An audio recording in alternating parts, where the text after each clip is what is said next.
Bonjour et bienvenue dans cette nouvelle analyse. Aujourd'hui, on s'attaque à un morceau de choix. Une thèse philosophique vraiment dense qui explore le croisement fascinant entre notre libre arbitre, ce que l'on sait de la réalité, et notre propre mortalité. C'est un sujet qui nous concerne tous intimement, puisqu'il remet en question la nature même de nos choix les plus difficiles.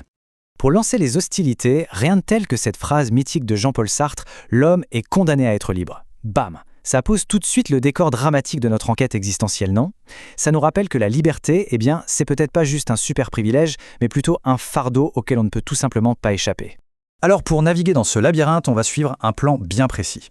On commencera par définir le nœud du problème, puis on regardera s'il faut savoir pour choisir. Ensuite on verra comment comprendre, c'est se libérer, avant de découvrir pourquoi on serait libre avant de savoir. Enfin on fera passer tout ça au crash test de la science, pour terminer par les perspectives orientales au-delà du choix.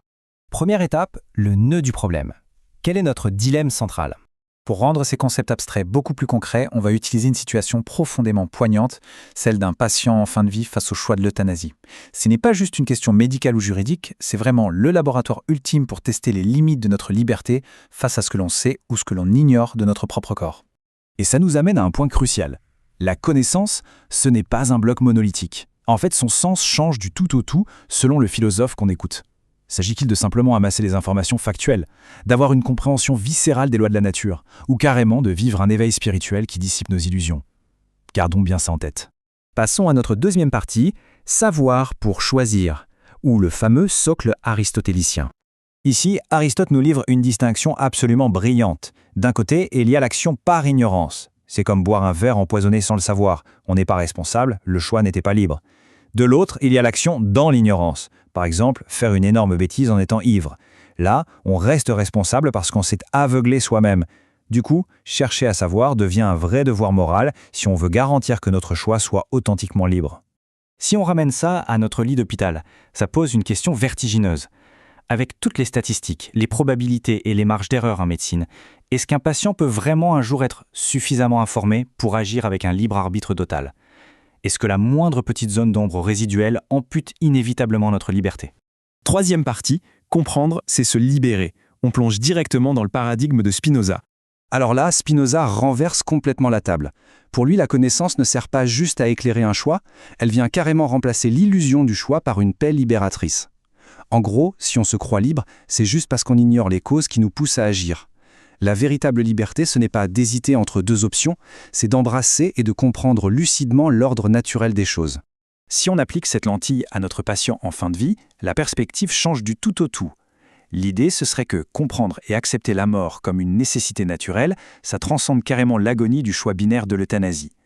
La question torturante « qu'est-ce que je dois décider ?» s'efface pour laisser place à « comment puis-je accepter ce qui est ?»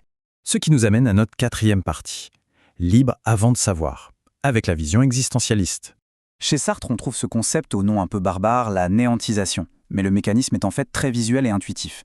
C'est notre pouvoir inné de prendre du recul, de nous détacher de nos circonstances. Avant même de savoir quoi que ce soit, notre conscience est capable de créer un vide, une distance fondamentale par rapport au monde. Et c'est exactement ça pour eux, la liberté absolue.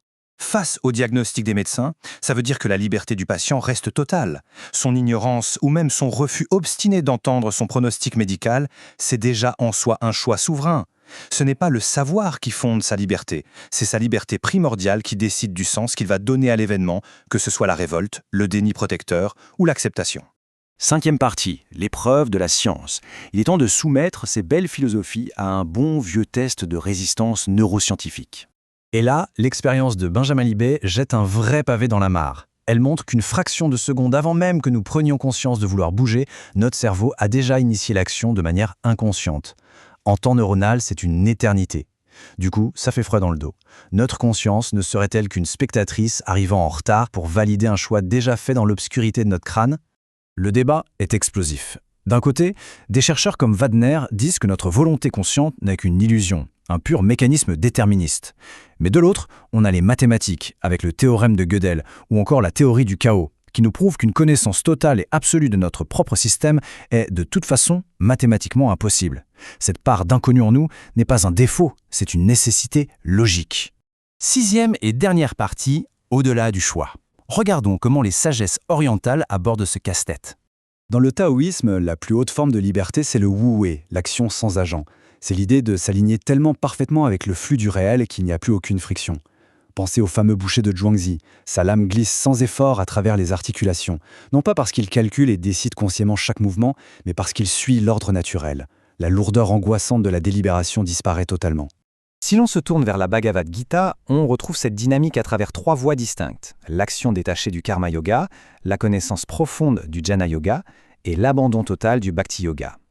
Ces 3 chemins convergent tous vers une seule réalisation magnifique, l'effacement de l'entité séparée qui passe son temps à choisir. Le petit jeu, tourmenté, se dissout dans une harmonie beaucoup plus vaste. En synthétisant un peu tout ça, on réalise que l'humain navigue constamment entre plusieurs niveaux. Ça va de la simple liberté animale, agir sans contrainte, jusqu'au libre arbitre fort basé sur l'information, pour finalement s'étendre vers une liberté spirituelle où le sujet lui-même s'efface. C'est une progression fascinante de notre rapport au savoir et à l'action. Pour conclure cette exploration, il nous reste ce mystère insondable, cet écart irréductible entre notre biologie, ce que nous ignorons du monde, et les actes que nous posons.